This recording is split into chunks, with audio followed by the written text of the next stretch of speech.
There's a reason why some people look back at a year and feel proud and others feel like they're just surviving it. If you're honest with yourself, you probably already know which one you are. And let me tell you, if you feel like you've just barely survived last year, it's not about intelligence, it's not about motivation, and it's definitely not about potential. Most people get stuck, not because they can't do it, it's because over time, they just stop trusting themselves. So if your life feels like it keeps resetting instead of moving forward, then this video is for you. Hi everyone, my name is Cece and welcome to my channel. This channel is all about identity work, healing, and the process of becoming the person that you know you can be. Not overnight, but for real. And this version of you is here to stay and it will only get better. So today I want to share 6 mindset shifts that help me stop resetting my life and start moving forward with clarity. So I will put these into chapters. You can skip forward or go back to whichever step that you want to revisit, and let's get straight into it. Step 1, stop lying to yourself. You heard me. Stop lying to yourself. Pay attention to all the promises that you make to yourself, even the tiny, tiny little ones. And that voice in your head that says, I'll start Monday, I'll just do it tomorrow, it's okay, it's not that important, I'll just do it later. That voice is what gets you. And every time you say that to yourself and you don't follow through your promises, guess what? You're teaching your brain that your word doesn't matter. That's not a motivation issue, that's a self-trust issue. For a long time, I thought I needed more motivation. Every time I go, okay, I'll start that diet tomorrow, it's okay, Monday is a reset, we'll start over again. I kept getting stuck in that same repeating cycle of my identity that I couldn't move forward, and I just started feeling shame, feeling disappointment, and then I would just go into a mental burnout. And I'm telling you guys, it's okay to start off slow, to gradually add your habits, add your routines, add your tasks, instead of trying to do everything in one day and keep that happening all the time. So instead of saying to yourself, I'm going to go to the gym every single day for 2 hours every single day, do it like once a week.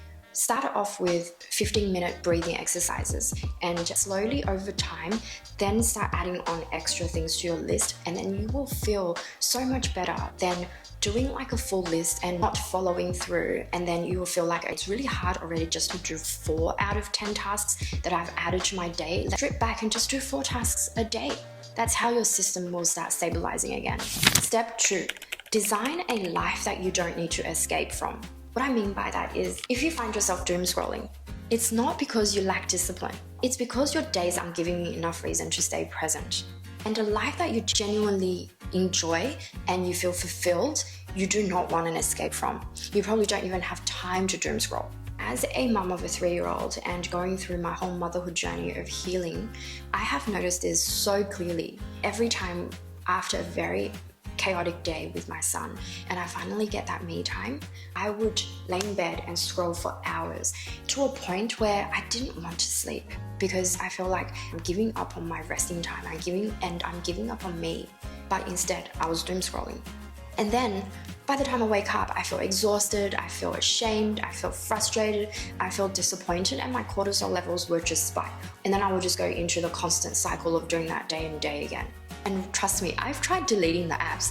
That never works, because every time I feel that emptiness inside again and I just want to sit and get some quick dopamine, I would just download those games, download those apps back again, and I would go into a worse situation of doom scrolling.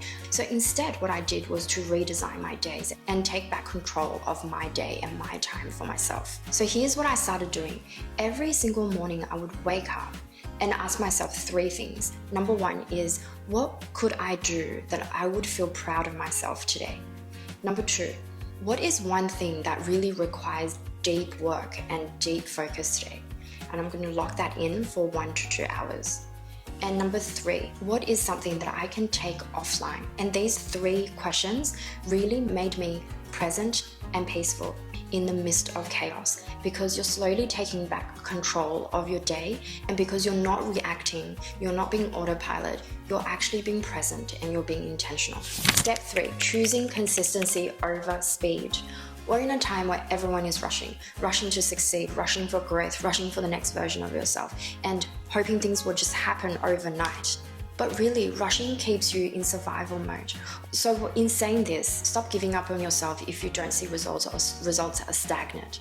The real change is staying for the things that are not exciting, staying for the things when no one is watching, and keep going and wait long enough to see compound results. You really don't need to do more. You don't need to keep getting the next big idea or change your diet or change your exercise every single week because you don't see results. You just need to stop quitting on yourself. Step 4, stop performing productivity. This one is a huge one for me because I am the productivity ninja. I used to track everything in my life, my business, my personal time, how long I eat dinner. Every time I eat faster, I would give myself a tick. I tracked how long I showered, but on the outside to everybody else, I looked really productive, planning, organizing, optimizing. But really, only I knew that I wasn't moving my life forward. That was when I realized I was doing all of the tasks that were urgent but not important. And the thing that moves my life forward, I kept procrastinating and avoiding them. This is what I did to change my mentality. So before I start my day, I would ask myself, what is the one thing that I can do today to really move my life forward? The most important part is do that thing first.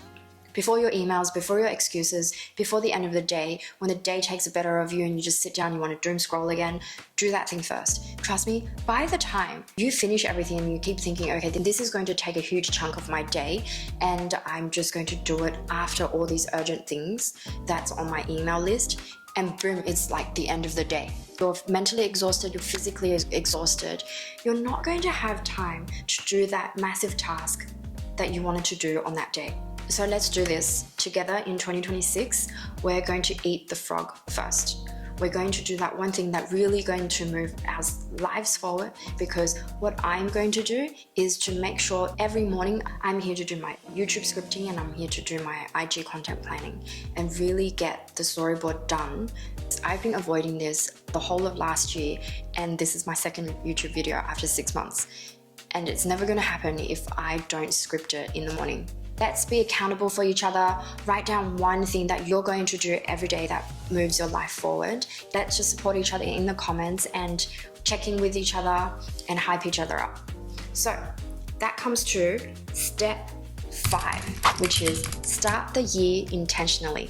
Now, if you don't start the year intentionally, just like what we talked about, everything beforehand, your year will blur into the next one. And time will just fly.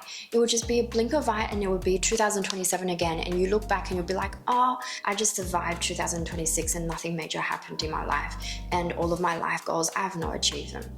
And trust me, when you start your year with intention and you're present, it actually slows time, because this past year of healing for me felt longer than my last 3 combined. What I would do is to start off asking myself, who am I now? And who do I want to be in 2026 and in the next couple of years? What are the things that I want to keep in my life right now that are really fulfilling me, that are really aligned to who I want to be? And the most importantly, list down all of the things that you do not want to tolerate anymore. And you will find that this type of clarity will help you to understand and create momentum and actual change in life. Now, our last one, step 6, stop using self-awareness as comfort. This one is really subtle, but it hit me because for 3 years of me transitioning into motherhood, I was in such a reflection and transitional state of myself that I didn't know who I was, I didn't know who I wanted to be, and I had all of these identity tags forced onto me. And all of a sudden I felt like I didn't have a name, I was just someone's mum. I went down a rabbit hole of trying to understand myself because I felt like everything that happened to me was something wrong with me. So I needed to change. I went into this comfort zone of just reflecting on myself every single day, to a point that I felt like I was talking to myself more than I was talking to other people.